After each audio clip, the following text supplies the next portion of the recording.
শুকরিয়া মহান রব্বুল আলামিনের কদম মোবারকে এত সুন্দরভাবে আজকে দেখতে পাবো সব কিছু, এটার জন্য আসলেই প্রস্তুত ছিলাম না। খুবই ভালো লেগেছে, আলহামদুলিল্লাহ। পর্যটক ভাইদের উদ্দেশ্যে কিছু বলুন। পর্যটক ভাইদের কাছে বলবো, অবশ্যই আপনারা ঘুরবেন, দেখবেন, দেশটাকে জানবেন। যত বেশি ঘুরবেন দেশ সম্বন্ধে আমরা তত বেশি জানতে পারবো। পাশাপাশি দেশের প্রতি একটা ভালোবাসা জন্মাবে। আমরা যত বেশি দেশটাকে জানতে পারবো তত বেশি দেশের প্রতি একটা ভালোবাসা জন্মাবে। এবং আপনারা সবাই জানেন দেশপ্রেম হচ্ছে ইমানের অঙ্গ।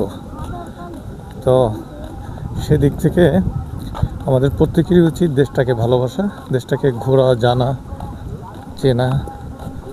আলহামদুলিল্লাহ, আমাদের দেশ অনেক সুন্দর। আমার কাছে আজকে অনেক ভালো লেগেছে। শুকরিয়া মহান রব্বুল আলামিনের দরবারে। অসংখ্য ধন্যবাদ আপনাকে।